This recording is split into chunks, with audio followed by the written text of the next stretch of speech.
Welcome to Packmates, a podcast about Magic the Gathering Limited, where we take a deep dive into the current limited formats. The Packmates are a group of informational card sharks that love draft and hanging out and going to F&M. Don't forget to check out our socials and join our Discord. Links are in the descriptions. I'm Robi, the resident turtle expert. I'm Andrew, your basic aggro correspondent. And I'm Ryan, the Azorius guy. This week we're talking about F&M, questions from draft, and archetype tier list, and Pioneer RCQ. And we are the Packmates. Yeah. I'm gonna need some effort on that. We are the Packmates, Robi. You skip it now. You're skipping it. I skipped it. He became the end guy, and so he just thinks he's too good. Because I get so concentrated. Good on the we are. So here's the thing. Last week I've messed up the script, so this week I'm trying not to, because I hard baited Ryan last week. Because I was like, and Andrew's not here this week because he's doing something Happy to be back this week. Yeah. Like the guy who doesn't sing happy birthday right now, and I want you to feel bad about it. Is it your birthday? Happy birthday, Ryan. No, it's not my birthday. Happy birthday, Ryan. But you're over here mouthing we are the Packmates, you know what I mean? You gotta put your heart into it. Oh yeah. Happy birthday, Ryan. 8 months. 8.5 months away. Okay, very close. Yeah. So all right. Check out our socials for sure. Hey Ryan, tell us about your F&M deck this week. Yeah. I'll do that. It's fitting that, I go first. This week I did Azorius Artifacts again, third week in a row that did Azorius Artifacts. And it just keeps getting passed to me. This week I actively try to not be in it. I early picked it Anoint with Affliction, the 2-mana black spell instant that exiles the 3 or less, or if you're corrupted, it exiles anything. But I did get Skrelv, Defector, pack 1, pick 1, and then Annex Victory, pack 1, pick 2. It's I knew I wanted to be in white. I just didn't know that I wanted to splash blue into it. But I got a very late pick, Unctus's Retrofitter, and then after that, Tamiel's Immobilizer. That's all it takes for you? That's pack 1, pick 6, 7. Yes. I like Retrofitter. Retrofitter's the most key piece of the deck. Premium. You just didn't see any more of those for the rest of the draft. I got the Sentry late, and I got the Transplant Theorist last pick. So yeah, I know you're a big fan of that. Yeah, it's definitely not high on my priority list, but it's nice to pick them up. I'd rather take a lot of 2-drops over it and Chrome Prowlers, but it does fit in the deck still. Take Dune Movers early. Surgical Skull Bombs went late in pack 1 too. I wheeled a Surgical Skull Bomb in a 9-person pod, so oh man, that was a pretty good sign too, I thought. But yeah, late uncommons are what always makes me go in the deck, and that's the only reason I ever go into it, and they're just always there. Late Gataxian Raptors also happened. Yeah, the deck was 4-0. Had good blocks. It was not the best version of the deck. It's too heavy on the 3-drop slot, if I'm being honest. Would rather have a lot more 2-drops. And I'm missing all the good flyers that I normally have, the 1/2 for 1 and the 1/1 that draws a card, Malkator's Watcher. But the deck was still pretty good. The 4/4 is good enough to beat most decks every turn. So 1/4s block most things. Yeah. That 3-drop slot is just so obscenely for our listeners. Tell us how many 3-drops you have in this deck this week. You made me count them. It's a lot. It's a lot. It's you can't even count that high. It's a lot. Very. It's how many 2-drops you should have. Yeah, 13. Yeah. But the only card that I have in my 3-drop slot that would be considered us to most people is Charge of the Mites, and it was pretty good in the deck. It looked good. Yeah, it looked good. I got to see play. I saw you get to some good effects out of that with the Malkator's Watcher. That's always a fun one. Yeah, all the 3-drops are pretty premium, honestly. Maybe one too many doses. When you build these decks, I guess you think about just getting them with Eye of Malkator, right? I always see Chrome Prowlers in these kind of decks, and I always see Charge of the Mites to get those sneaky activations on your opponent's turn. Yeah, I don't think everyone does that, with the Charge of the Mites specifically, but that's the way I like to play it. Yeah, it has a pretty low win rate, doesn't it? Yeah, Charge of the Mites. Yeah, I'm not sure. I don't pack a ton. I prefer to have them. Yeah, people say it's removal. usually, right? Right, Like you're like not using it like removal. right. I'm using it to pump justiciars at instant Yeah. speed, Yeah. or to activate Eye at instant speed, or to even pump Cephalopod Sentry at instant speed, or to draw 2 and discard 2 cards. Right, like So would you say your deck was more of a beatdown deck or like a control-y kind of deck or I some sort called this a control Azorius because it's got 2 Raptors, 3 mesmerizing doses, and a pacifism planar disruption and Tamiyo's immobilizer. It's just it's a later game. It's not the ideal version that I like to play, but it's viable. Like I don't think this deck It's like is this. as good as some of the other ones I've drafted. Yeah. So Yeah, it looks pretty heavy. yeah. So what would have happened, like just hypothetically, if there was an unsanctioned fifth round where you played somebody? Yeah, What do you think would happen there? you know, He probably would have got bodied by me, right? Andrew? anyone that runs like I will, anyone that ran a Red Sun's Twilight in their deck is just gonna beat me, You know, right? like you meet some guy after the tournament, he wants to battle outside in the parking lot. Yeah. Normally I don't play, not undefeated people, but I made an exception this week. It's feeling bad. I don't do One it of our anymore. one of our podcasters was a little down on his luck. I kind of sandbagged a little bit. Like I took the first game just to show him. That gave him a couple. Sometimes it's okay to make someone's day, There and you that's go. what we do around here. Couple Uh, one lander, like it's fine. yeah. Was anyone else in blue-white on your table? It looks like No one else there was was. in blue Really? white unless you count Atraxa that I Oh. saw. Well, Someone what happened to all opened the an Atraxa. eyes? All the eyes and all the. Yeah, I don't know. Like someone was just taking Huh. the fly it, like the random stuff that I need. I mean, it was definitely a different pod vibe than it has been in the past. It was like a 9-player pod. So it was like a Okay. little bit harder to wheel stuff. And Yeah. people like this, like in the format, people kind of tend to do more off the wall stuff. For the record, we were not in your draft pod. Me and Andrew. Yeah, Oh, we were in different pods Yeah. this week. So, but yeah, We I had mean, the 10-man pod. I thought it was really weird what happened to like all the all the Eye of Malkators. Like I just have no idea where they went. But maybe there's not very many of them were opened. I don't know. Your deck outside of like 3 cards looks like the last 5 cards in every pack. Yeah, thank you. Thank you. I don't know if you heard me. 4 and 0. That's And hilarious. game win Doesn't it percent. though? Isn't that kind of like facts though? Like Yeah, there's like 5 cards that you would take early, right? And then the rest are just yeah. like bottom of the barrel type stuff. Yeah, for sure. Like if you took everyone's sideboard and put it together, you could build this deck. You two can have a deck like this. If I'm not in the pod, right? Like, yeah. yeah, it's free. I mean, Aspirant's Ascent's like bad. Aspirants is surgical. Even the no, surgical's all right, but the Surgical aspirants Skull Bomb is insane. yeah, it's good. But the aspirants is kind of a little sketchy there. Escape Those 3 Experiments like doses are mega sus. Thank you. Escape Don't you want experiment. planar disruptions instead of mesmerizing doses? Of course. Yes, Yeah. of course. Just like the way worse version of that. Yeah, like I feel like I'd rather have Charge of the Mites than Mesmerizing Dose, honestly. Yeah. You'd rather just full I'd aggro. rather have a Chrome Prowler than Mesmerizing Dose. That's funny. Like those are like last 4 cards in a pack, Mesmerizing Doses. Yeah, I don't know. Like the draft was just weird. I was all over the place. Like there was lots of stuff that was open. I was getting all kinds of mixed signals. I was like debating splashing black a lot of the time. It was just a weird vibe. Like people were just doing weird stuff. So Well, good results. Good results. Thank you. Yeah, that's impressive. Thanks. Thank you. Yeah. What'd your deck look like, Roby?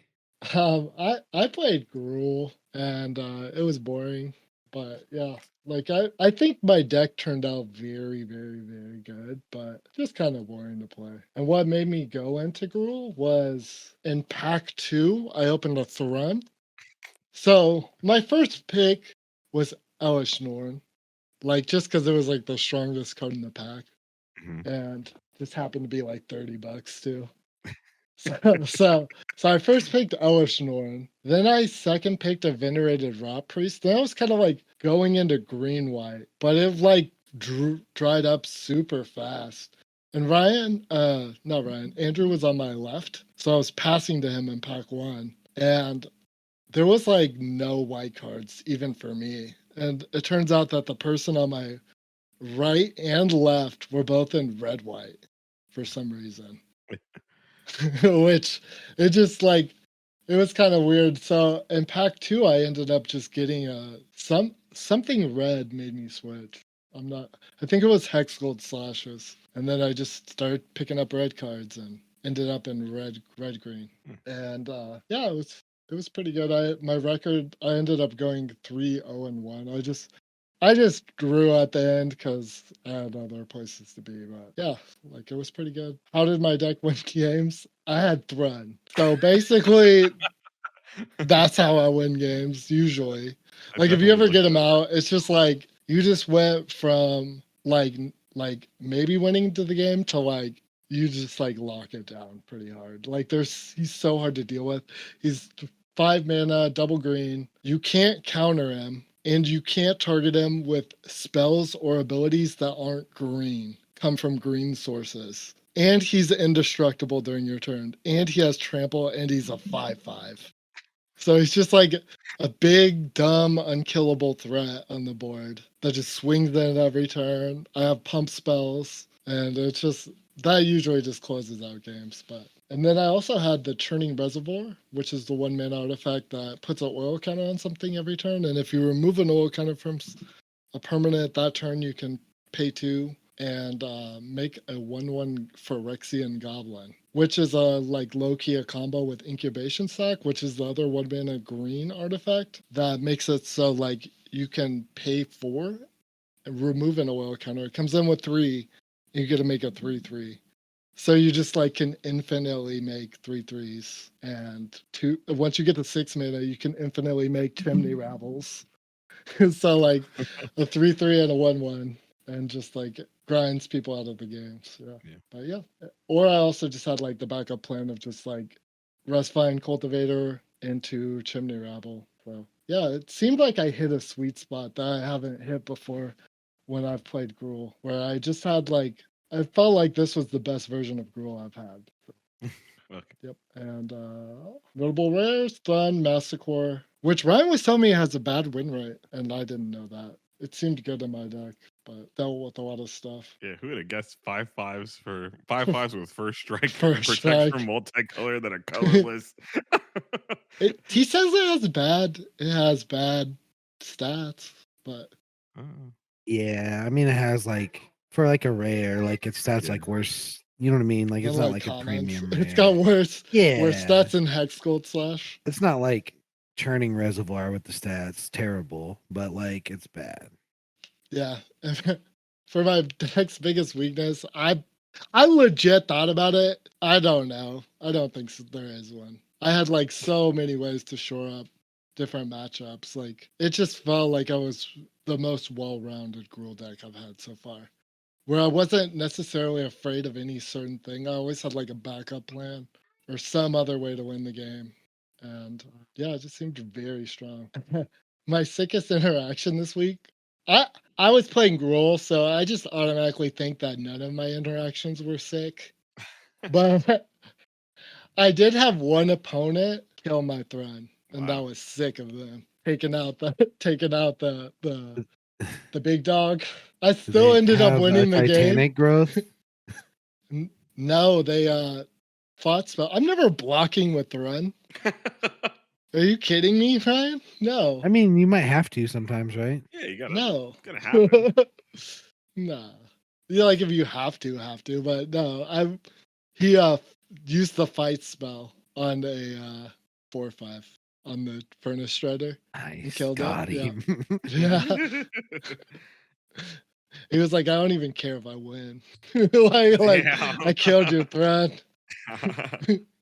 And what lesson did I learn from the draft? Most of the time, synergy takes more than one card. So I had a lot of like green cards going into pack 2 before I opened the Throne that I think were very good. Like I had a Venerated Rot Priest, which is like a pretty good card, right? It's not like the best, right? But it's like I feel like most people would kind of be tempted to just jam it. And I think it was probably wrong. Like I abandoned most of my green from before I opened the Throne because most of it just didn't fit in the archetype that I was going for. So yeah. You're basically like a mono red deck almost, with just a couple little things here and there. Yeah, kind of. Yeah, yeah, Like what do you got? 1, 2, 3, 4, 5, 6, 7 green cards in this entire deck. yeah, 8. Yeah, yeah. But I have the Rustvine Cultivators. yeah. I played more forests. Oh, I played more forests in real life than I did the mountains. Jeez. Well, you had all those double green pips, right? Yeah, that's And you why had I thought. cultivators Right? all And in you had the one. Like cultivators. cultivators yeah. was like your best turn one play. Yeah, Yeah. for sure. I had like quite a few turn one plays though. Like I have the ultra rare. My 1-drop slot is the highest on my curve. I have the gentle ski slope. It's not a slope. It's It's like 4-4-3-3. it isn't. It isn't. It's a straight It isn't a line. It's a slope. straight This is line. like It's a straight line. flat line. It's a stair set. This is a It's not even flatlining patient. Yeah. Yeah.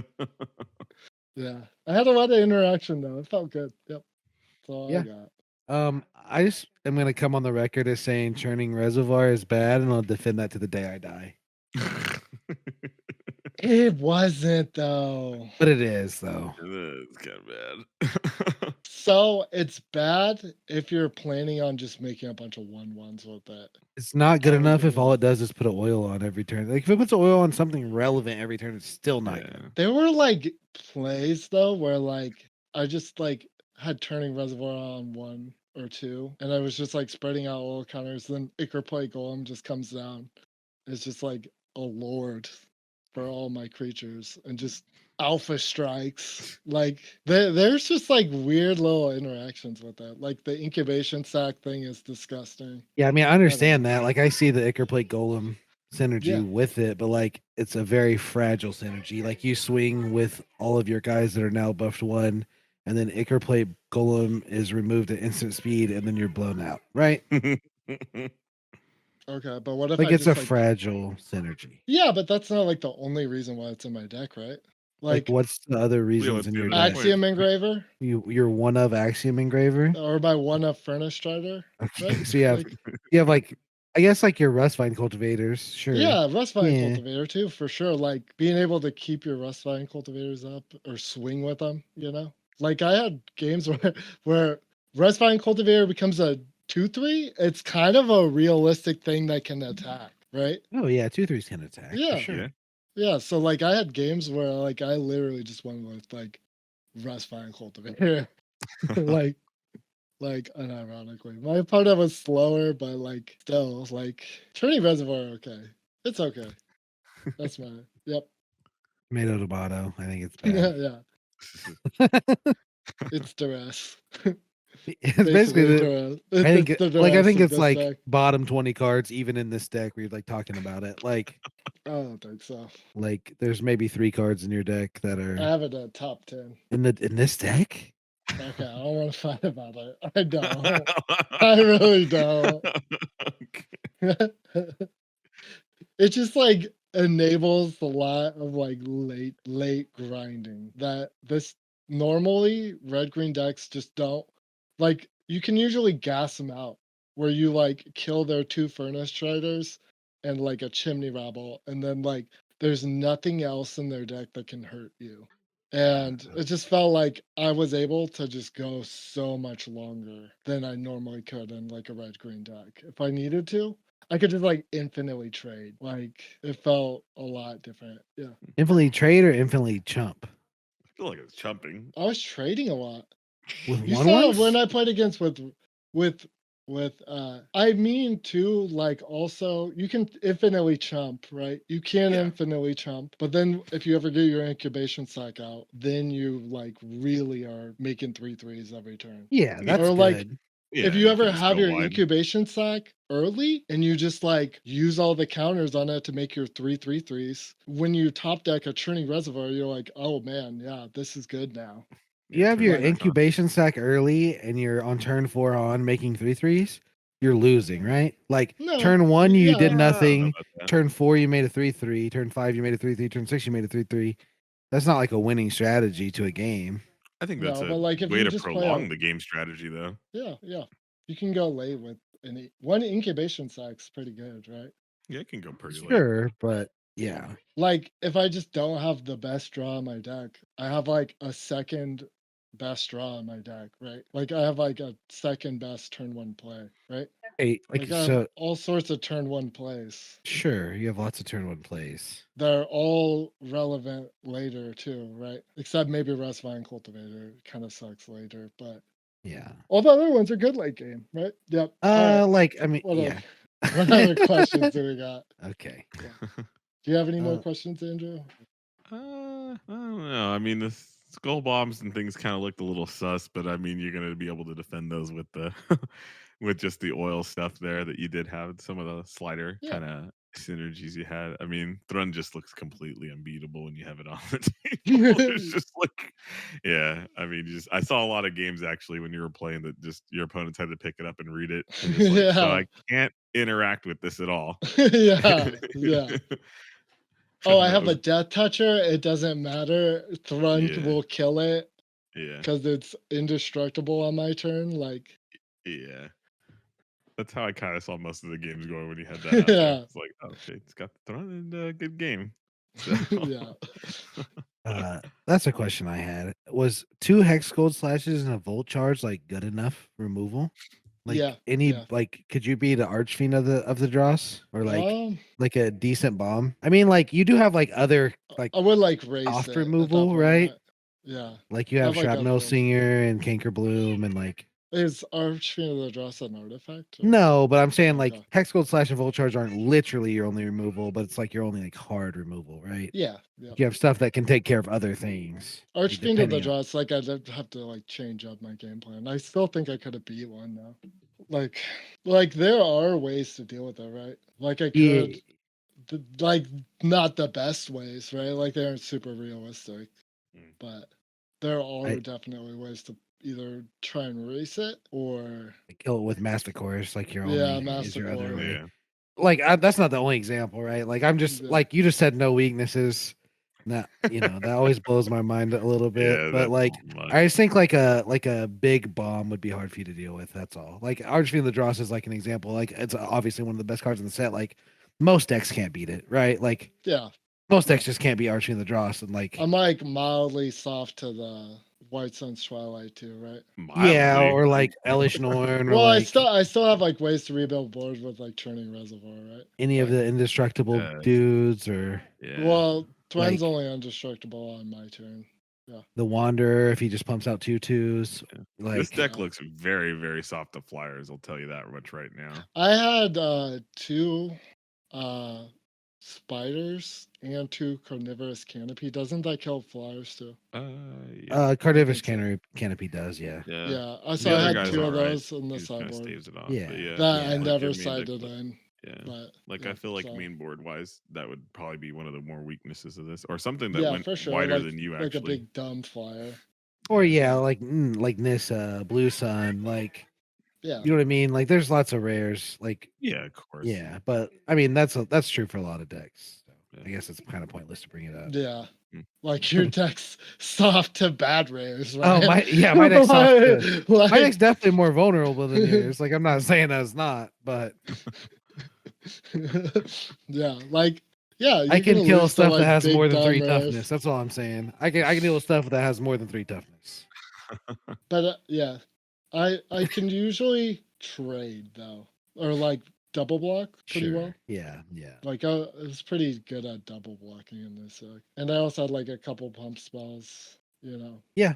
I mean, it ways looks to really trade up. good. Like Yep. you got like everything that costs 2 or more is premium. Like you don't have a bad card that costs 2 or more. Like more than 2. Yeah. Like Yep. all of your stuff that costs Previous 3, 4, and Brutalizer 5 is are like premium. the most mid card, I think. Honestly. I mean, it's a 4/4 for 4 that Yeah, like it's also fine. It's proliferates, which fine. is It's like relevant, the right? least, Like yeah, yeah. it's like the least relevant card. I think Yeah. everything And else kind of works together pretty well. like it can legitimately be like its own clock too. Like Yep.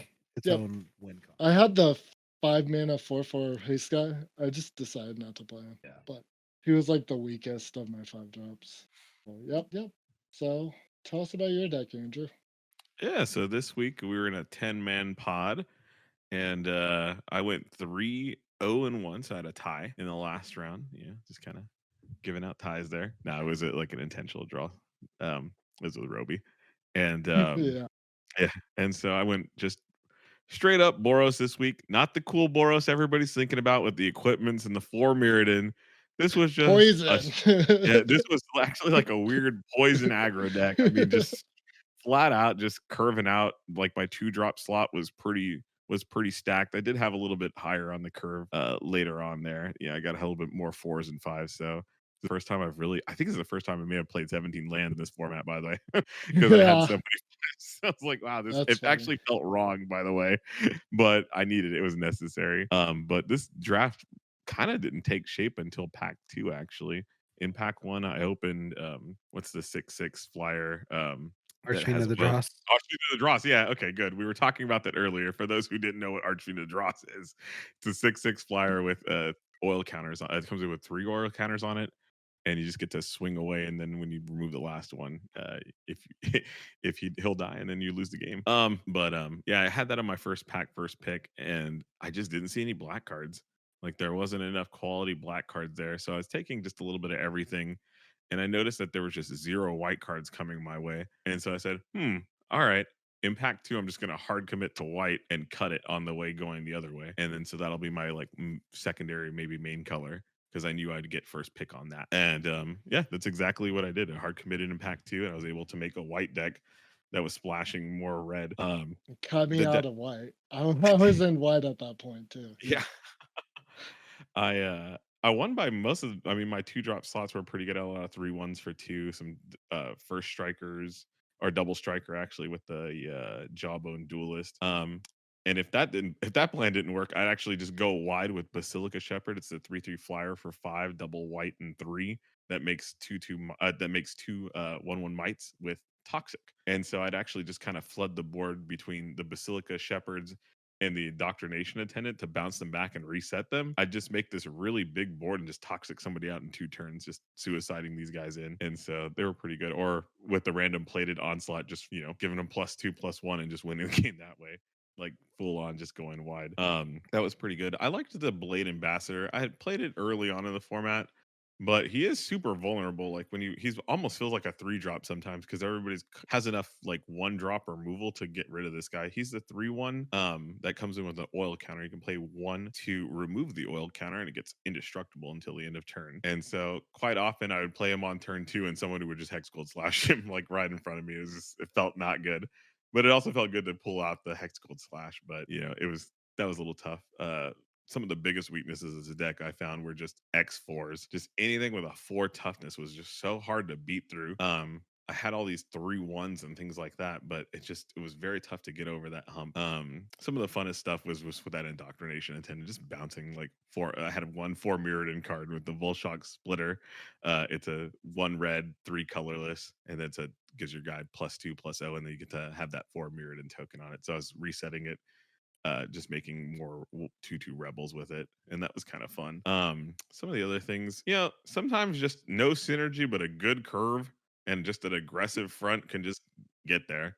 Like this deck had some toxic stuff going on it, but it really wasn't the main plan. It was just like I just got an efficient beater. Like I just got a 2/2 a 1/1 first strike or double striker. And then another thing with this deck was because it had that kind of go wide aspect, I really had to figure out like when I was beating down and when it was time to start switching plans. Like, ooh, I'm starting to lose grip of this game. They're starting to get bigger guys here. I think I got to go on the defense. And then now I'm on the plan of, okay, I'm making Basilica Shepherds, and I'm going to get this game out like with a toxic or 2 here and there, and then just alpha in with like a big toxic swing. And that was kind of it. It was just really, I thought the deck was it was by far not one of the best decks that I've built this format, but I thought it just had enough gas to get there. Like it put enough pressure on them that where my opponents had to answer some things early and kind of maybe messed up their game plan. Was Hot take. Bladed Ambassador a sick blocker? Did you He's ever pretty. block with him? I did, yeah, I did. I actually reset a oil counter on him with a volt charge at 1.2. That was kind of Heck fun. yeah. It felt real good. Best blocker in the format. You heard it Indestructible one. here. I'll take a Raptor over it all day. all day. I will. I love All Blade day. Ambassador. He's good. Hot take: Indoctrination attendant, the 3/4 that makes a 1/1 that you're talking about, better than Chimney Rabble. I'll say it here. Ooh. What's your In this thoughts? deck, yeah. Oh In every deck. man. Oh man. Nah. It's very, very strong. Like it seems the more and more I play against it and the more I play with it, it feels like a very, very strong card. I don't know if it's as good as Chimney Rabble. Like that coming down on turn, like if this was a rule deck, like Chimney Rabble would come down on turn 3. And like Indoctrination Attendant, even in the Selesnya deck, probably wouldn't be coming down on turn 3. But just the utility of that guy is probably better than Chimney Rabble. But I think as far as like a beatdown creature, I mean, obviously Chimney Rabble has that with the haste, right? Like if you can chain Chimney Rabbles, Yep. it's I probably Yeah. better tend than to agree. Indoctrination Attendants. Like I think most of the time the 1/1 goblin is like more versatile than the 1/1 knight.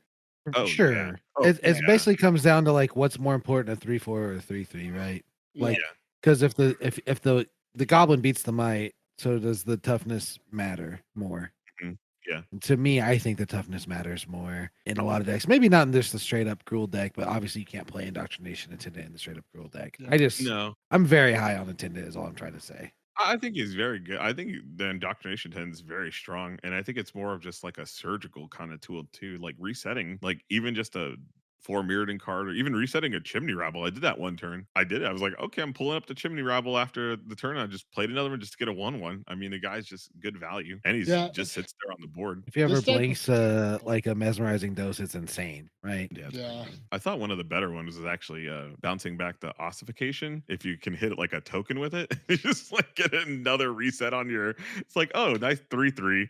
Ossification it gone. Okay, indoctrination tenant, get rid of the other thing. Oh, it's like pretty Yeah, that's brutal. cute. Or like you could do the same thing with like Inex Sentry too, right? Oh yeah, yeah, Inex Sentry is mega cute with it. yeah. So Like they're kind of fun. even getting your counter back on Bladed Ambassador or Flensing Raptor to give something flying for another turn to just Oh push yeah. a little bit more damage. Like there's lots of stuff that it just does. Like But there's nothing like chaining Chimney Rabbles. If you've ever had to do, you had the pleasure of like just going Chimney Rabble, that's a lot of pressure on your opponent right there. You know, that's pretty Yeah. big. I don't know about chaining indoctrination attendants because you're, you know, yeah, at some point you have to cast the cards back. But I think it's just a 1 or 2 of in a deck. Like that guy is very strong at all points of the game. Where Chimney Rabble kind of loses his steam a little bit sometimes. Mhm. I don't know. I mean, picking up lands and chaining indoctrination attendants doesn't sound terrible to me. I did that, and I was kind of sad. I picked up a land one time because I had the Basilica Shepherd, and it actually took me off Basilica Shepherd for 2 turns. And I was like, I think it was actually actively wrong to pick up the land because I had a decent board. Like I had some like Bladed Ambassador probably, or maybe like some other like Skitter Fang or something like that with like all the counters on it, right? So you're just like, maybe I should have picked up the token it made just to, I don't know, just to have it out there for blocking purposes. But You don't have yeah. to pick It's a anything May up. ability. Yeah. You don't have Yeah. to pick it up. Yeah. Just man, yeah, it just It felt feels bad. bad to do that ever. Yeah, But it just shouldn't. especially when It's you a have 3/4 for 4. It's fine, right? yeah. Yeah.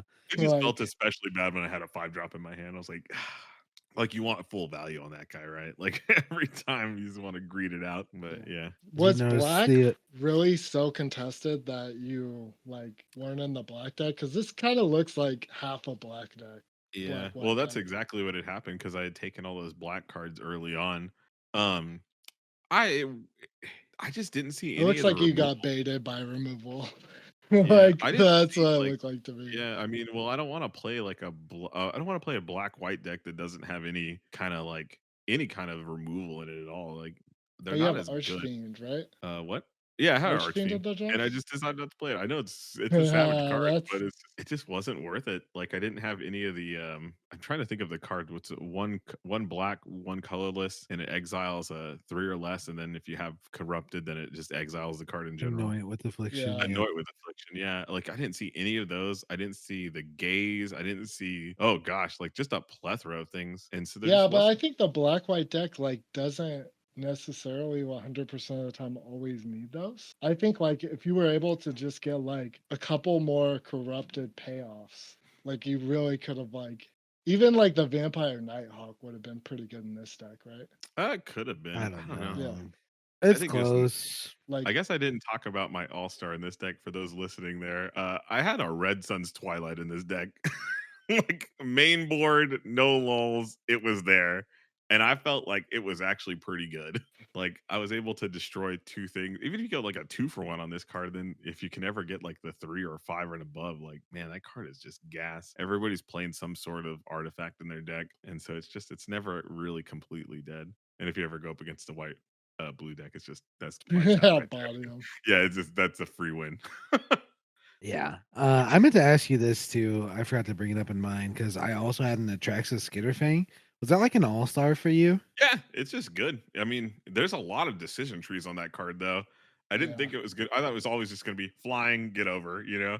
Sometimes it was right to just be like, okay, I'll give this little dude death touch just to get a little bit more in there. You know, Death Touch, Lifelink is relevant. Vigilance is also relevant. yeah, Yeah, Like, they're Vigilance all is good. they're all Vigilance is relevant. actually low-key. surprisingly relevant in this format. I didn't realize like how good is Indoctrination attendant with Vigilance? There's like 3. Even Bladed Ambassador, just giving him like Yeah. vigilance, so that way you can like Block block with with him. him too. Yeah. Yeah, because he's the all-star blocker. Yeah. I use Lifelink the most, I think. Like I use Lifelink more than anything else with my Skitterfangs. Like This just deck was also a very historically. Yeah, this deck was a very sneaky go wide toxic deck too. With those Basilica Shepherds and Attendants and that Jawbone. Did you If I could get ever have enough to actually toxic someone? Yes, I won a game like that. They ended up having like a really good mid game, and it was just like how I said, where I was beating down really early, and then somehow I started losing in the mid game, and so I shifted plans and said, I'm gonna go on the defensive. I'm gonna build a very big board with Basilica Shepherd. And then I ended up with like 6 mites on the board from Indoctrination Attendants, Basilica Shepherds. So it's like 3, 3 mites in a matter of a couple of turns. And then I just went super wide. And so it was like 6 poison, 5 poison, gone. Yeah, you could also, the fact that you have 2 indoctrination attendants, you could potentially infinitely loop them, bouncing themselves back to the Yeah. end. Like that's like a really bad loop, but Yeah. that is a thing you can do. Like Yeah. with that's true. infinity Hazardous Blast mana. was surprisingly good. There's a couple of times where it just won me the game. It was like, or just actually, it was just a one-sided plague win at one time. The guy just had Yeah. a bunch of 1/1s. I was like, oh, Hazardous Blast. Or if I'll hate anyone you and played my it dudes against once. you, right? Like you're mega soft to play Yeah, you hazardous are blast. super Oh, yeah, soft. that thing destroys me. That's hilarious. I'm sorry, done or played, it's bad. No, I'm just kidding. No, it was pretty good. Yeah. The Rebel Salvo is good. That just dealing 5 damage is awesome. The red removal was fine in this deck. I thought it was a decent deck, but it just didn't have any real synergy. Like it wasn't the 4 Mirrodin deck. It was just a basic aggro deck that just had some random stuff in it to try to get there. And I feel like I'm with Roby. Like I would have played Archfiend of the Dross over Yeah, these I like would've. 7 red Really? cards. Yeah, Just 100%. no Like removal on it's a just trap. Archfiend? I mean, I guess Like You I have mean, like removal. there's You no have way you couldn't have Ossification. got like black cards that were better than Cacophony Scamp and Volshock Splitter and Hazardous Blast. Like, you know what I mean? Like in the entirety of the draft. Like if you had a Necro Titan, this deck would be nutty, right? Like I a mean, like a the corrupted 1/4 that lets Caesar. you sack stuff to draw cards. Like Yeah. you don't need that much. Even like the 1/2 poison guy. Like if you were gonna go like just try to get him corrupted, a couple more scissor gliders, incisor glider. Incisor Like Glider was pretty you would good have been too. solid. Yeah, Like that you're was pretty sick. basically like Red Suns and Rebel Salvo and Chimney Rabble are like your most 3 premium red cards. And like you could like Arcfiend of the Dross is like significantly better than all of those, right? Oh, And yeah. then like if you just get like one of the 1 mana sorceries that you can sack something to kill something, like Yeah, that would've could been replace standard Rebel in the deck, Salvo. yeah. Like it would have been fine. You know It what I would have mean? been Like better, honestly. like you could even splash Rebel and Volcharge like 2 cards just if you're Yeah, like that worried about it. yeah. I mean, I just don't really like I splashing in this wouldn't have though. in Yeah. general, Yeah. but yeah, I mean, I could see it. I was just really just not taken by that black white deck. I think it's all right when you get it, but it just takes a lot of It's work. better sometimes. than this. I mean, Archfiend of the Dross is like Auction the Dross is the third insane. best card in the format. Yeah, well, it's sick. well, It's like really if you were strong. able to get more corrupted payoffs, like Yeah, corrupted payoffs would do extra things in this deck Yeah, that like the exactly. red cards just don't do Like, I think I anything saw extra. one of the 4/4s at one point. This was in pack 3, so it was already long gone by then, but I found it was one of the 4/4 corrupted the signal post guy. Oh, the Yeah, white yeah. black guy. Yeah, that would have That would been have been way insane, better right? than Rebel Salvo, right? Oh, that'd have Like, been sick. Bouncing with Yeah. indoctrination attended. That'd Yeah. have been yeah, That's what this deck yeah, wants, right? It's like yeah, black corrupted payoffs. yeah, Or any of the corrupted payoffs, I think. yeah. Like I mean, Had just to. like, yeah, there's a lot of black cards that would slot in for Chimney Rebel, Hazardous Blast, Volshock Slither. It's like your one drops, like you just be playing 2/2 rats. You know what I mean? That yeah. proliferate Yeah. or 1/1 flyers or more incisor gliders, right? Like, but yeah, I mean, like you did well with it. Yeah. I'm Yeah, no, legitimately asking. I'm not That's saying you're all. right or wrong. Like I no, didn't no, see no. all the cards you had to choose from. I'm Yeah, just saying like it would be hard to talk me out of these red cards would not talk me out of Archfiend, like after seeing the final product. You know what I mean? yeah, of course, yeah. Yeah, if I'd have Another just thing picked up too is like Mhm. you were hotly contested on the red Yeah. pretty hard. Like both people on your right were in red. Well, I will So say, when I first drafted it, the first pack I had red semi was there. yeah, And then it I got didn't cut start counting somehow over in the middle of pack 3. The person to my, pack two. Yeah, yeah. pack Well, two. I I could just started to get all the red cards, yeah, so, and Roby was to my right, so he was passing to me in pack 3 and you, then decided to just go into red and pack 2, and so it kinda messed up my strategy because he switched I was colors on me. cutting them on white and pack two, and pack one, cutting them hard on white, and then switched all my white cards to red cards, and just cut them on red on the way back. Just like you Like, do you followed think my it's signal. wild to say that like it's almost not worth it to move into red if you're not seeing hex gold slashes? Like, isn't hex gold slash the reason you want to be red? That's where I think I got him, and Like, I don't know. that's why I I cut mean, him like, this on. deck didn't feel like it was missing it too badly, but I mean, I would have liked it. Obviously would have welcomed it into the yeah, deck, but I didn't really feel like it wasn't like, oh man, well, I guess that's the same kind of argument I had with, I cannot remember that stupid card, the black, annoying with corrupted affliction. Annoy with Yeah, Affliction. Yeah, I just don't play it enough, but, it's a kind of the same way I felt like Annoying with Affliction with the black, with the Orzhov deck, the black white deck, where yeah, I feel like I need that card to make that deck work. You It's just don't like though. Hex You Slash really with this deck. don't, honestly. Like it's nice and it's good, but like black white also has access to annihilating glare. Yeah, Like you're gonna be less hard pressed. The difference between Volt Charge and Hex Gold Slash is nowhere near. Is like the difference between annihilating glare and annoying with affliction are like the exact same. And yeah, then but Hex Gold Slash is so much better than Volt Charge. yeah. Like, so it's yeah. easier to get like black removal than it is to get red removal in this format, I I think. did pass a Hex Gold Slash to just shore up the white in pack 2. That's Like, what put me in red. Like that. the guy who was passing me all red. It's so like it was such a funny thing to do. Like, I see that red was like coming through at one point.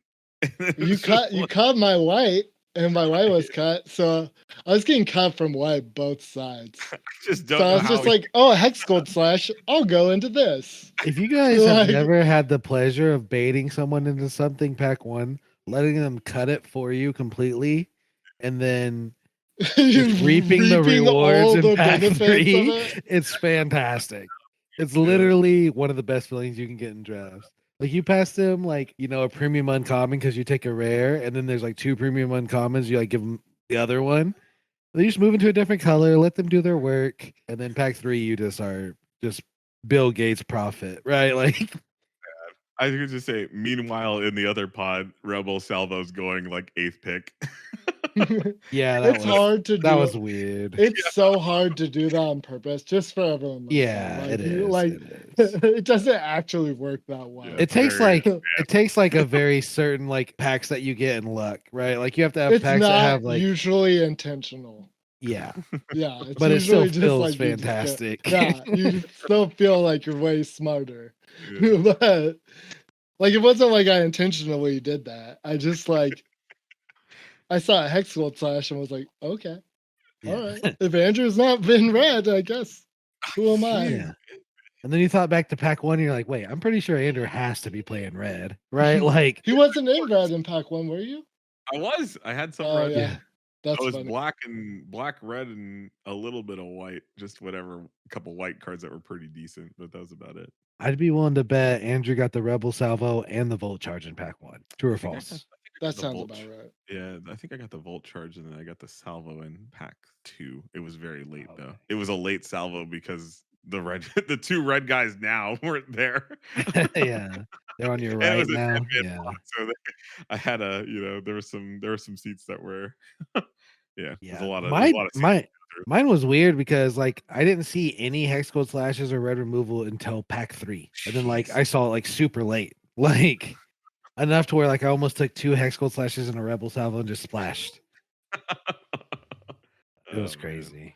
I don't know. It was just it was a different draft experience than I've had before. Oh man. The signals were just all over the place. Yeah. Those 9 and 10 man pods, they'll get you every time. It's tricky. Yeah, It's tricky. It is. Hard to navigate. Oh, how was the old Twin Peaks curve? It isn't. It isn't. It isn't, but 5 and 4 It drops are isn't because basically the same. I looked at it. Yeah. 5 It's and 4 not, drops are the same. like I think I said it earlier. Like, man, this was a 17 lands deck. I mean, I knew it, and I just didn't even want to. I was like, it just Double feels Twin wrong in Peaks. this format to be 17 lands. Like 16 lands seems like where you want to be most of the time in this format. But I had to do it because I just had 5 drops. Like there was no way. But yeah, it was good. It was all right. I mean, Yeah. it's just there was some good just curve out beat downs, and I was like, okay, here we go. Wouldn't you have rather had a Dune Mover than a 17th land? Absolutely not. Screw that dude. I mover. would. I'll stick to my Me guns. too. I don't You're care. just I don't care what the stubborn. Give me data says. give me 2 Dune movers. I'll cut 2 lands. Oh man, I just can't, man. 100% Dune You're mover. so- Dune so Dune mover is a land. Andrew's like a little kid that won't take his medicine with Dune Movers. Like he's like Yeah. intentionally not drafting it and shaking his head and spitting it out just to try to prove a point. It would have been insanely good in your deck. It It's has toxic. wild. You'll never tell me cauliflower is good. Brussels sprouts, I'll never eat that stuff. No, Brussels sprouts are hella good, but It would have been so good in your deck. I would Yeah, have traded every better single red card in your deck for Dune movers. man, besides I Rebel could have Salvo. ran like 9 lands. we They would have always been corrupted, right? And Sizer Glider no. would have been sick. Yeah, 1/3s exist still, but yeah. Cue the Morpheus but- meme. What if I told you I had a Dune mover in my sideboard? You're I wrong. tell you made a mistake in deck construction. But I went 301. 301. 301. 301. No, yeah. No, yeah. I mean, but like Dune move over Cacophony Scamp every single Yeah, of day course. forever. Yeah. Yeah. Oh man. Did you really have one in your sideboard? No. Yeah, you don't You don't prioritize get Dune them mover. for You'll free. never get a Dune mover because you don't prioritize them correctly. That's him. I don't even. Oh man. Jeez. Yeah. Oh well, that was fun. What do we got next, Roby? So next up, we just have like a couple little questions that, or just little discussion points that we thought would be like fun to talk about. Just kind of fun little questions that we all have wildly different takes on. So the first, which you should be expecting, right? But the first question we had was, how do you keep track of your curve while you're drafting in person? I think everyone does this differently, but I'm curious to see what you guys think. For me, I just like remember it all, right? Like that's the short answer. That's like the most unsatisfying. Right. Like how do you tell people how to do that though? Right? When I was newer, when I started, I kind of arranged my cards while you're drafting. And I think Andrew does the How'd same. you arrange Yeah. them? Like it just depends on what I'm looking at, but like I'll constantly be flipping through them and rearranging and rearranging when I was newer. Like I'd be like, okay, like how many green cards do I have? Or then I'd arrange them in curve, or like how many creatures do I have versus how many removal do I have? And like after constantly like shuffling and looking through and doing that stuff, like eventually you just start to remember what you have to track while you're drafting, and eventually like you build that skill, right? Yeah. But the thing is like you can't do that and like competitive drafts. Like you can't pick up your deck and Yeah. look at it except for between rounds, Yeah. between That's where packs. there's a review period there where you get a couple of seconds to review your picks and to put them in order, do whatever you need to do. And some newer players like fall into a thing where they like create different piles of things. Mhm. And like that's not necessarily terrible, but it is giving information to people. Yeah. Right? Like it's not best practice. You know what I mean? I Yeah. think people sometimes get concerned when you put too many piles out there because they think then you might accidentally pass a pile or something like that. But Yeah. just do whatever this is your draft, so you do whatever you think you could do best if you could still maintain, the game state or the draft state that we need to do. But just make it to your own. This is your draft. You do what you need to do to make it work. I would Obviously, say don't try to cheat though, but don't do anything like yeah. that. But Yeah. not advocating that. But yeah. I would just say like when you're newer, like at bet like try to if you're gonna do the piles, try to cut it down to like 2 or 3 piles starting off. Like if you start to get more than that, it just is like you are flipping like it's just not even practical for you. Yeah. You can And then- also kind of just do like the piles directly on top of each other kind of thing too. Like just like have one Offset 'em. pile. But yeah, Yeah, but just you like can yeah. offset them too. Yeah. Yeah. What But I like do is I put just some upside down, you know? Yeah. What I do is, I mean, I really do it. I mean, I still grab all my cards and I'm just like, okay, this is a 1 drop, 2 drop, 3 drop, 4 drop. And I just arrange it that way. And then during the review period, after we're done with the pack, I look at everything and I'm just like, okay, I'll put some things in order. And then I look at my colors and I'm like, where am I really leaning towards now? And The just kind of big go from there. the biggest thing that I can say to help you keep track of your curve is like there's a few things that you should really count while you're drafting. And it's like how much big stuff did I draft? Like 5 drops, 4 drops Yeah. plus, and Yeah. like how many 2 drops did I have? Those are the two like in this format, I guess. Like those are the two like important things that kind of inform your decision. Like if pack 1 you took like 3 5 drops, then like you see another good 5 drop, you have to think like, do I really need this, or is it better to take a curve consideration card? Or if pack 1 you just load it up on 2 drops, now you don't have to worry about that anymore, and you can just kind of you have more flexibility in the other packs.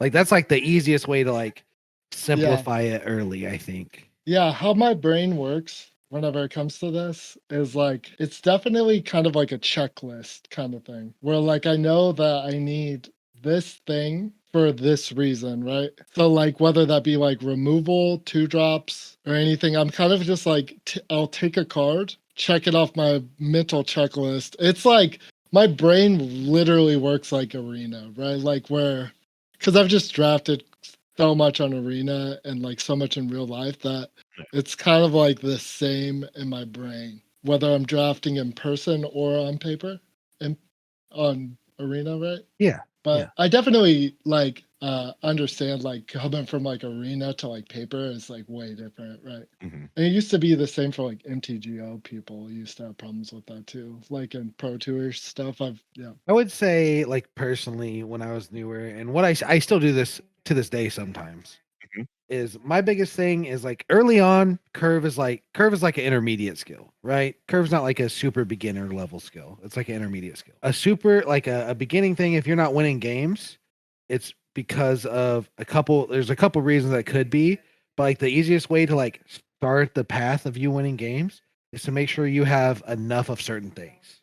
So Yeah. like, and what I mean by that is like you should try to always play like 16 creatures when you're newer. You should always, try to have at least 3 removal spells. You know what I mean? Like there's like a Yeah. checklist that you can do that's gonna make like even if you're not that good at drafting, it's gonna make your decks like able to win games. So I've heard about this too, and most of like the pro people call this cabs, like cards that affect the board state. So like you just want a pile of cards that all affect the board state. So it's like almost like an evaluation tool too. Mhm. But like you can kind of like include that in with your curve. So that's what like you get what I'm saying, like all having all cards that affect the board state, like the 16 creatures. Yeah. Yeah, like you want something that either like comes down and affects the board state by adding something to your board, or like something that comes down and removes something from your opponent's board. Right. Yeah. And yeah, so if you're new and you're like feeling down because you're not winning that many games, try to just draft a deck with 16 to 18 creatures and 3 to 5 removal spells. Like make that your goal and see how that goes and then adjust from there. Yep. That's what I would say to like start off. And that's easy. That's kind of easier to keep track of than curve because like you can just look at it and say, okay, I have 14 creatures. I need to start prioritizing creatures. Or I have 3 removal spells. I need to get another removal spell. That's Yeah. I mean, I still think that way a lot when I draft. Like I look at my pile and I'm like, I don't have enough bodies. Like I just have to start taking bodies. I don't have enough removal. I have to start taking removal or buffs to like use as removal in lieu of removal. I even do this too. Like I'll even do it too, where like I'll be struggling in a format and I'll like just have to go back to like cabs and like kind of like reevaluate it kind of thing. But yep, what you got to say, Andrew? Well, no, I'm just put them in order as much as I can, and then kind of look at my colors and try to weigh out where I'm what's my main, what am I splashing, or are they an equal split, something like that, and just making sure to count your 5s and 4s. Most of the time those things are kind of interchangeable. If it's a 5 or a 4, like they're pretty much going to impact the board, and it's just a matter of like how impactful they are. But you don't need a ton of them. You really need to be able to survive to get to those if they're really that impactful. And so that's where your 1s and 2s and 3s come in. Yep, you got 3 different answers. But yeah, I think we all kind of mean the same thing. I definitely understand where you guys are all coming from. I do have one quick question, and it can just be a quick yes or no. Do you guys count like all 5 plus drops as like the same slot in your curve? No, I don't. I do. I just like if it costs 5 or more, I'm like that's infinity to me. Like That's it a has to be lifestyle super worth it. choice. That's just a Yeah, lifestyle choice, right? that's true. That is true. I throw 7s and above in that category. I don't even do that. I do. like it all That's where I curved separate. out. Yeah, no, I throw the 7s and above, and like that's like you got a 10. You a 7 might as well be a 10 at that point. I'm thinking a 5 might as well be a 7. You know what I I feel mean? like a Like 6 is like I leave consideration for 6s because you always see those green creatures that are like a 6/6 for 6 or a 6/5 that has an ability for 6, and it's like okay, that's kind of reasonable in the right deck, with enough cultivators or enough dune movers, I guess, to get you the lands. I don't know. All right, It's a lot so of what's the next question, Ryan? what's the difference between a payoff and an enabler? I know like we use that lingo interchangeably, and I was just thinking like we could maybe have a discussion about that. What's the difference between a payoff and an enabler? What do those mean? Oh, this is like such a complicated thing. And this is like a thing that I've like struggled with in this format, right? yeah. So It's a like very a synergistic payoff. format. Yeah, very synergistic format, right? And especially playing like a ton of Demir. Mhm. Like you need enablers to even have payoffs, right? Like if if you don't have enough enablers, your deck just doesn't work, right? So like especially with like the corrupted stuff, like Anoint with Affliction. But what's the difference between them? Corrupted is a very good example, I think. Corrupted is a good example. Every card that says corrupted in your deck is a payoff. Yes. Every card that says toxic is an enabler, right? Like that's baseline payoff first enabler. Like the black-white deck, cards that say corruptive are payoffs, corrupted are payoffs, and the cards that say the cards that put poison counters on them are enablers, unless you're trying to fully poison them. But let's just say you're just trying to get corrupted. But it gets kind of tough because some of the payoffs enable you to like survive long enough to play an enabler kind of right thing. Yeah, so, like, we're just at a almost base enabler. level. Yeah But yeah, and like the Nighthawk, meta. right? Like the Nighthawk is like is a good example of that too, right? Where it's like it's just there as a payoff, but actually just enables you to live longer to kill your opponent. or like just trade with something. Yeah. Trade with something, right. Yeah. But it's still a kind of payoff because you have to have corrupted for it to be good. Yep. So like the payoff also enables you to like do more stuff. But yeah, it's still a payoff. Yep. And then there are some cards that are like payoffs and enablers, and those are just like always good. Yeah. Like almost always good. Yeah, like Annoying with Affliction, right? Or Churning Reservoir, right? Like Churning Reservoir puts like oil counters on stuff and then benefits you for using oil counters. Yep. Yeah. Yep. Right. Or Bring the Ending too. Kind of. That's a corrupted card, but yeah. Yeah. What does that one do? That's the counter spell. That's the counter spell. That's not that's not an enabler though. That doesn't help you get to the corrupted. That's a payoff, I guess, if you get the corrupted, because then you get to have a full counter spell instead of a pay to. Yeah. Okay. Yeah, but it kind of enables you to get to. It's like Churning Reservoir. We're on different wavelengths here. Yeah. We're talking about. You're talking about deck payoffs and enablers. Like we're talking about like archetype payoffs and enablers. Okay. Like we're Yeah. like right now, Roby's talking about like you play I'm just counters so you can play like fully late talking games. about Demir. Like, Yeah. I'll be full transparent. Like okay, Fully there's transparent. different. So there's like There's different archetype payoffs, payoffs right? and enablers, and then there's like deck payoffs and enablers. So like what Roby's talking about is like you play 1/3 so you can play 6 drops. Yeah. Yep. That's Those are payoffs and enable. enablers. And where I'm talking about like you play this card so that way this card does its thing. Yep.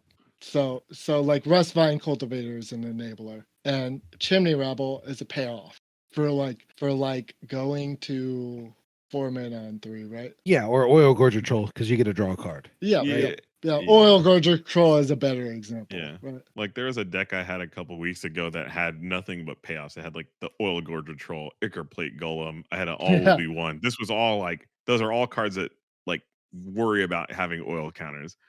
Except when I looked in my deck, I didn't have any enablers. I had 2 cards that enabled this thing. One was a Furnace Strider, and the other one was I think it was a Rustvine Cultivator. Yeah. And so I was struggling to figure out how to I was playing Furnace Skull Bombs to enable, to help enable these kind of payoff cards with my Ichor Plate Golems. The Skull Bomb was the one that lets you to sacrifice it for 1 red and a colorless, and you get to put 2 oil counters on something. So I'm like trying to get these oil counters on to get my all willy one to ping them, So I just had nothing but payoffs, and I was like, oh gosh, this deck just doesn't function very well because I don't have the oil enabling. I think like the payoff and the enabler thing is something that you only really need in like hardcore synergy decks, right? I think this is all the format is just synergy. Like I've had some Yeah. To a certain unsynergistic extent, decks, yeah. but I mean they've really In this especially in this format, format, they've really pigeonholed you into like you're either toxic, you're this, you're corrupt, you're not, you're oil, hard oil, not oil, something like that. There's Yeah. really some very strong archetype synergies that There's a lot of strong payoffs, right? yeah. And I think the best way to condense the definition for me is like a payoff is like a card like you're excited to do the thing, and then enablers are the cards like help you support that, right? Yeah, which are more important? Yeah. So like when you you generally like pick the payoffs early and hope the enablers come around late, and if they're not there, that's kind of a signal that you like can't do the thing, right? Yeah, because people are more likely to take the payoffs than the enablers. Right. Oh yeah. Yeah, but it can go either way, right? Sometimes Yeah. you just like don't see payoffs, and you can just hedge your bets looking for taking enablers, looking for a payoff. Yeah, Which it is like can the go. worst way to do it, right? But It's not necessarily right. it Like depends on the thing, right? Like if enough your payoff is enablers are coming uncommon- around, like the payoff you will see the payoff in most Yeah. drafts, right? Yeah. Like if you're just seeing all the supporting cards you need for Gruul or whatever, like a good example of this was like Prototype in Brothers War. Like if you're Yeah. just seeing all the cards that make Power Stones, eventually you're gonna get like things to use those Power Stones with if you're taking them all. Yeah. Isn't Blue Eye kind of like this too? Like you take Unctus Retrofitter, which is an enabler, right? Right. Oh, no, it's a And- payoff. Unjust it's is a payoff, Retrofitter is that's a payoff Yeah, that's a payoff. because it like turns your artifact into a 4/4. Yep. And you have to have the artifacts to enable it. Like the artifacts are the enablers and Retrofitter is the payoff, or Cephalopod Sentry is the payoff. It's the I don't know. I'm confused about that one. So like Like I thought it was like the enabler that made your artifacts good, right? no, It's like kind of you like ha- the payoff for having bad artifacts, right? it's like a Yeah. prerequisite that you have artifacts for Unctus's Retrofitter to be good. So since you have to check a box for that to be good, Okay. Yeah. that's the payoff. okay. And then Malcator's Watcher's the enabler. Or I have Malcator. I have Malcator's a payoff because you need artifacts to enable it, right? But you always said that you take those late, right? Well, yeah, it depends on the set, but like I know those are gonna table, so like I know I can get away with taking them late, so like I do. And like they're honestly not super essential to the deck. Yeah, I do. I never take them like crazy early. Payoff and enablers is a super broad one. Like in it, like the Azorius deck is weird because like you have to take Mandible Justiciars early, and those are like kind of those are an enabler and a payoff, right? Because they're like an artifact, and they benefit from you playing artifacts. Yeah. Mm-hmm. Yeah, kind of like all the Demir stuff. Demir is like- like mostly enablers. Demir has a lot like- of the combos where like you kill a creature, and you put a poison counter on them. Yeah. So, Right, like- so they've got a lot of like enablers and payoffs, right? Like, Right. A lot of the Yeah. cards are enablers and a payoff. Like Prologue to Phyresis is like you draw a card and you pay off. It enables you to like keep playing the game and And the not having a dead card in your hand, right? yeah, and the payoff is basically you do like a poison, right? Yeah. Or like it's like the blue black signpost is a payoff and an enabler. Like yeah. it can toxic them, but also Yeah. when you proliferate, you get it back. Or it can just Yeah. like block. Like it's just Yeah. so useful. It does both things that you want Yeah. to do. Yep, that's a complicated subject for sure. Yeah. What do you got, Andrew? Yeah. So when do you just know to just throw it all away?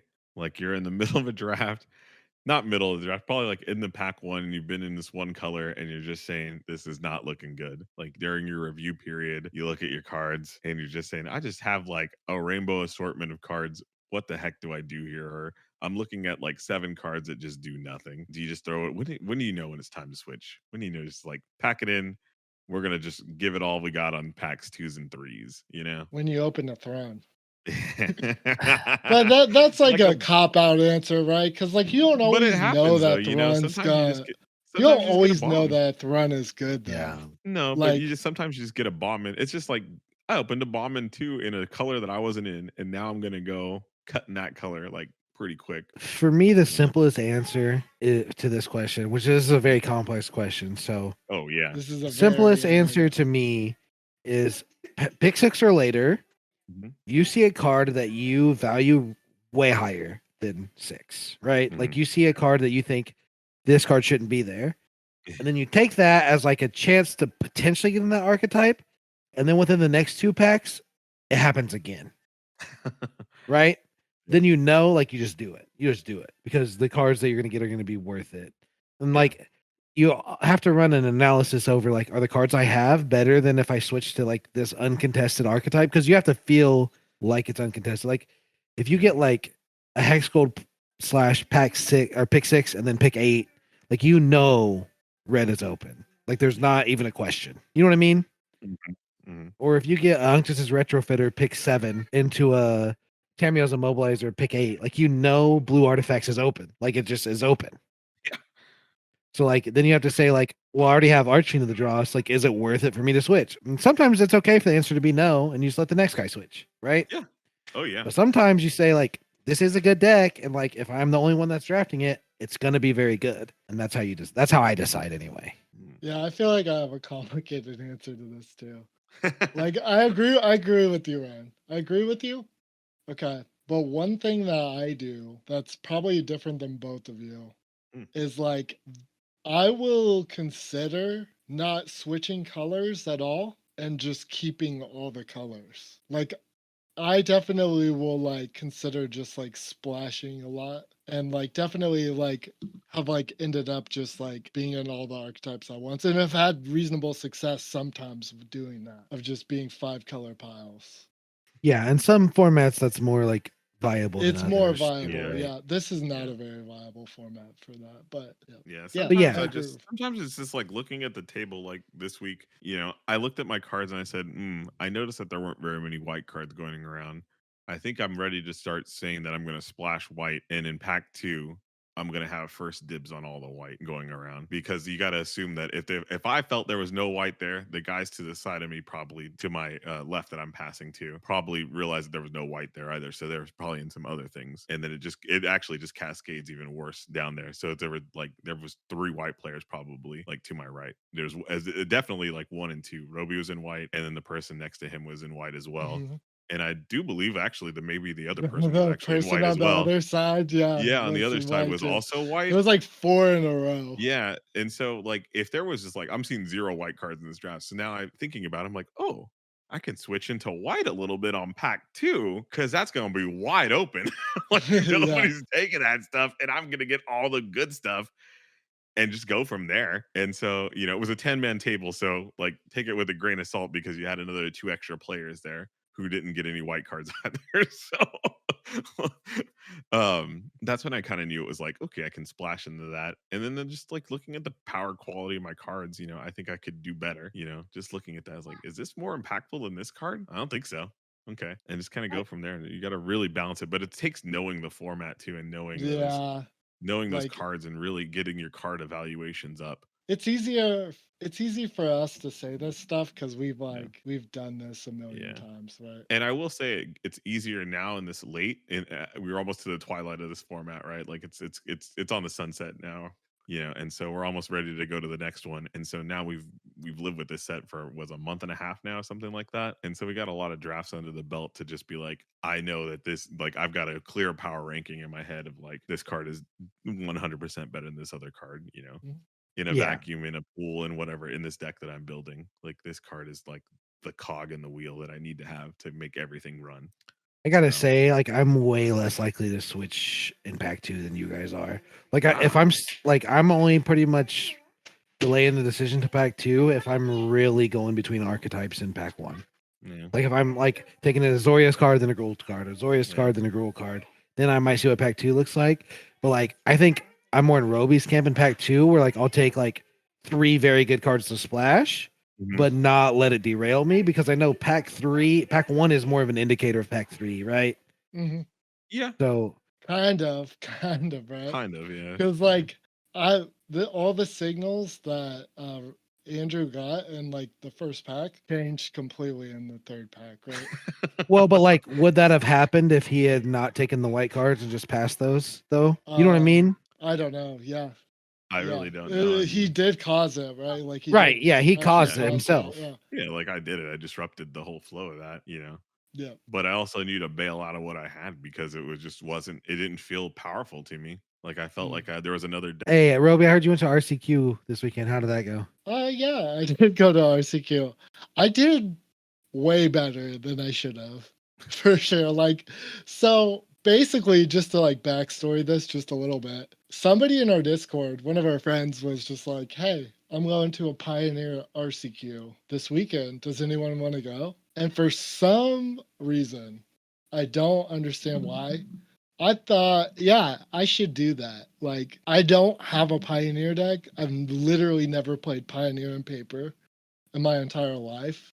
Like, but I have this deck that I play on Arena, kind of as a meme. It's kind of my baby. Like, I play Mono Blue Phoenix on Arena and Explore just for fun, mostly just to like get my daily challenges for casting blue spells. And I was like, you know what? I'll just go hang out with this dude and play some Magic, and this will be fun. So I like built it up from a bunch of the cards I had, and ended up going to this Pioneer RCQ with expectation. Like my highest expectations I had from this entire event was like, wouldn't it be funny if I could get top 8 and they would have to post my deck list on a reputable website? like, like like that was like the best case scenario in my head. I was like, dude, that would be so sick. Like my deck is basically a shit post. Like like like when I was filling out the forms for like my deck list form at this RCQ, I almost forgot that I had one snow cover island just registered in my deck. And like if I would have forgot that, like I got deck checked to infinity. But yeah. Yeah, I ended up just playing Mono Blue Phoenix. It was hilarious. But like I deeply know this deck, like which is kind of funny because like I've just played it so many times on Arena Mhm. that I just kind of knew what to do, and got pretty lucky because this deck is just straight luck. And yeah, there was a point in time in this RCQ that I was the number 1 seed going into the 4th round. Bro. Nice. It was so ridiculous. I was just giddy. I was like, no way, no way, I could almost do this. Like, but yeah, moral of the story though, okay, my 3rd round opponent was just like kind of salty, like just going into it. He was 3-0, or he was 2-0, and I was 2-0 too. And he like watched my other games and he's like, yeah, this is just a draft pile, which is like low key something you should like literally never say to another human being. It's just like rude and kind of like dismisses like all the effort I put into building this deck and like building it in paper and going to an RCQ, but also is like low key kind of true. which is why it stings so bad, right? Like because like half of these cards I had from literal drafts, right? And that just like Half? flipped. Probably most of them, honestly. Yeah, like all except Arclight and Phoenix, right? Like, I drafted this set, right? Like I drafted. well, yeah, those, but Yeah. I'm saying those are just harder to Yeah, get than all the yeah. other ones, right? Yeah. Yeah, and that like flipped a switch in my brain. And I went from like nice, pleasant Roby to like full blown try hard mode, full blown Andrew mode. Oh my gosh. And I ended up winning that game. Yeah. Nice. And it felt really good. It felt Very nice. super good Yeah. to 2-0 this guy that just like kind of tried to belittle me. But yeah. You I got a ended good up in knowledge of fifth draft cards, place. that's for sure. Yeah. Yeah. Like yeah, I ended up just getting 5th place, which is insane. Nice. I Yeah, had that's no sick. expectations great, of man. doing that. Yeah. How many Like, people were this was there? fun. There was quite a few. I'm not 100% sure. I think there was like 19 or 20. I'm not 100% sure. Nice. Yeah, Yeah, that's it's yeah. gotta be nice to just That's pilot how I had your to own beat brew real there. decks that other Yeah. people looked up. looked up and like yeah, like it was a fun time. I had a good Like, time, but I was giddy. But yeah, that draft comment, I kind of just wear it as a badge of honor a little bit, you know. Good. yeah, But, calling yeah. something like a draft pile is almost like the same as calling like, oh, good job net decking. Like just minimizing Yeah. everything that person has Yeah, done to because try like they to still have to like pilot it, right? have to gotta- pilot it. They make adjustments. Like it's like Yeah. not everyone just like copies and pastes a net deck. And like even if you do, like you still have to perform, right? yeah. Like Yeah, anything that you say that is like minimizes another person's effort. yeah. Right. It's not cool. It's not cool, but yeah. I felt like I won that game too. Just off of like, I felt like my opponent didn't respect me. And if they would have respected me, they would have won. Like they kept a hardcore. sketch hand because they're like, whatever, I'm just gonna Well, stomp this person. there was a play where, okay, I'm not gonna get into how this deck works. It's AIDS basically, but like you stick a 2-mana enchantment that whenever you cast a blue spell, you can mill target player for 2 spells, 2 cards, right?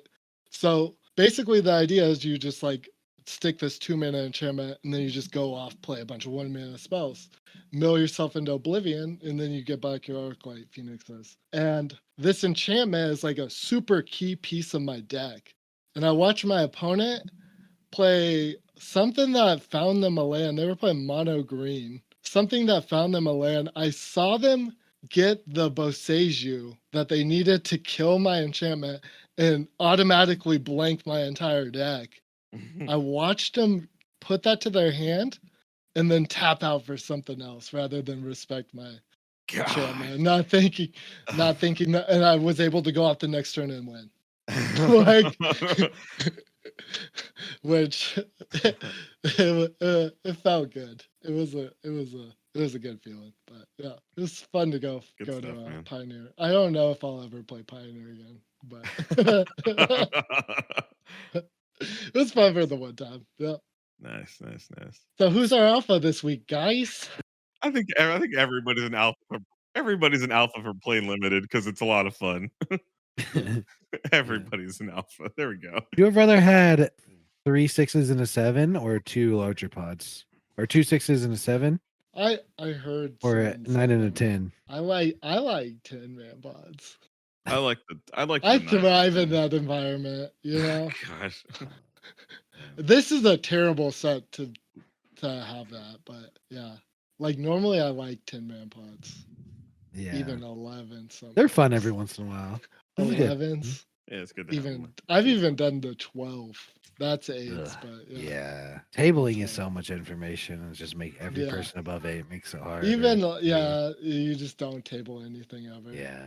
You just have to like really read signals with like even less information because like it's even Yeah. more important to be in the correct seat like deck for your spot with that many people. I feel Yeah. like, but you get Omega punished for like not being in the right deck. I mean, I guess that's also true in 6-man pods though too. 6-man honestly. too, yeah. But it's easier to read the information. It's easier to like. There's just such a like a bigger card pool that Yeah. like it makes it a little bit easier. I think. I don't like 6-man pods. The decks feel stronger in 10-man pods for sure. Oh yeah, for sure. If you draft it correctly, but the decks can also be like way weaker if you like put your head down Or and in try the to wrong force the color. wrong thing. Yeah, for sure. I agree Whoosh. with that. Yeah, but yeah. Yep. That's all. Thanks for we got listening. this week. All right. Yeah.